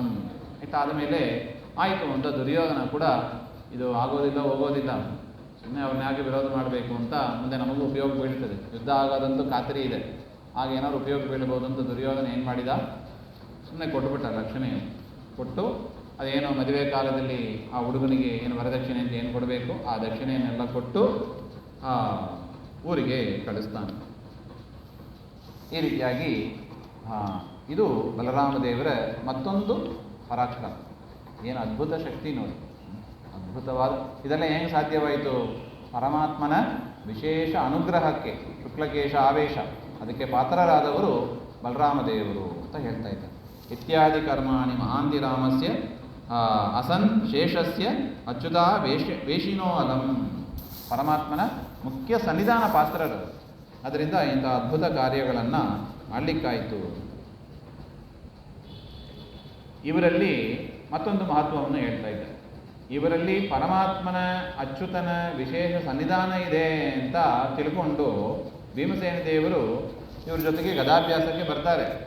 ಗದಾಭ್ಯಾಸಕ್ಕೆ ಬಂದಾಗ ಇದ್ದಕ್ಕಿದ್ದಾಗಿ ಏನಾಗ್ಬಿಡೋದು, ಪರಮಾತ್ಮನ ಶುಕ್ಲಕೇಶ ಆವೇಶ ಚೆನ್ನಾಗಿ ಅಭಿವ್ಯಕ್ತಿ ಆಗಿಬಿಡೋದು. ಪರಮಾತ್ಮನ ಸನ್ನಿಧಾನ ಯಾವಾಗಲೂ ಇತ್ತು, ಆದರೂ ಕೂಡ ವಿಶೇಷವಾದ ಅಭಿವ್ಯಕ್ತಿ ಒಮ್ಮೊಮ್ಮೆ ಆಗ್ತಾ ಇತ್ತು. ಆ ಸಂದರ್ಭದಲ್ಲಿ ಏನು ಮಾಡೋರು, ಭೀಮಸೇನ ದೇವರು ಅವ್ರ ಜೊತೆಗೆ ಹೆಚ್ಚು ಪ್ರವೃತ್ತಿ ಮಾಡ್ತಾನೇ ಇಲ್ಲ. ಅದರಿಂದ ಯಾವಾಗ ಶುಕ್ಲಕೇಶ ಆವೇಶ ವಿಶೇಷವಾಗಿ ಅಭಿವ್ಯಕ್ತಿ ಆಯಿತೋ ಆಗೆಲ್ಲ ಬಲರಾಮ ದೇವರು ಭೀಮಸೇನ ದೇವರ ಜೊತೆಗೆ ಯುದ್ಧ ಮಾಡಿದಾಗಲೂ ಕೂಡ ಗೆಲ್ತಾ ಇದ್ದರು. ಯಾಕೆ? ಶುಕ್ಲಕೇಶ ಆವೇಶದ ಮಹತ್ವ. ಯಾವಾಗ ಶುಕ್ಲಕೇಶ ಆವೇಶ ಇಲ್ಲ ಆಗ ಭೀಮಸೇನ ದೇವರಿಂದ ಏಟು ತಗೋತಾ ಇದ್ದರು. ಇದು ಕ್ರಮ. ಅಂದರೆ ಪರಮಾತ್ಮನಲ್ಲಿ ಎಷ್ಟು ಭಕ್ತಿ ಇತ್ತು ನೋಡಿ ಭೀಮಸೇನ ದೇವರಿಗೆ.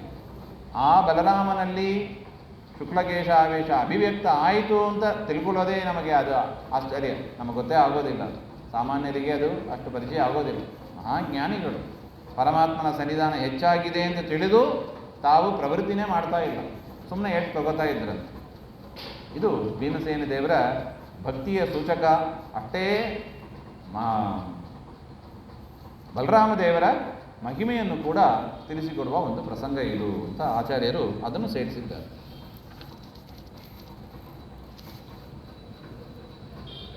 ತದಾ ಜೈ ಪ್ರಭವತ್ಯೇಷ ರಾಮಃ ನಾತಿವ್ಯಕ್ತಸ್ತತ್ರ ಯದಾ ಜನಾರ್ದನಃ ತದಾ ಭೀಮೋ ವಿಜಯೀ ಸ್ಯಾತ್ ಸದೈವ ವಿಷ್ಣೋಃ ಕೇಶಾವೇಶವಶಾನ್ ಯತ್ ಸ ರಾಮಃ. ಏತಾದೃಶೇನೈವ ರಾಮೇಣ ಯುಕ್ತೆ ಕೃಷ್ಣೇ ದ್ವಾರ್ವತ್ಯಾಂ ನಿವಸತ್ಯಬ್ಜನಾಭೇ ಸ್ವಪ್ನೆ ಅನಿರುದ್ಧೇನ ರಥಾ ಕದಾಚಿತ್ ಬಾಣಾತ್ಮಜೋಷ ಚಿತ್ರಲೇಖಾಮುವಾಚ ಅಂತ ಮತ್ತೆ ಇನ್ನೊಂದು ಮುಖ್ಯವಾದ ಒಂದು ಪ್ರಸಂಗ.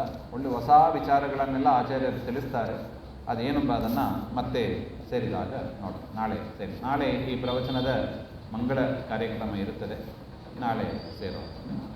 ಎಸ್ ಸರ್ವಗುಣ ಸಂಪೂರ್ಣಃ ಸರ್ವದೋಷ ವಿವರ್ಜಿತಃ ಪ್ರಿಯತಾಂ ಪ್ರೀತೇವಾಲಂ ವಿಷ್ಣುರ್ಮೇ ಪರಮಸುಹೃತ್ ಶ್ರೀಮಧ್ವಾಂತರ್ಗತ ಶ್ರೀಕೃಷ್ಣಾರ್ಪಣಮಸ್ತು. ಶ್ರೀಹರೇ ನಮಃ.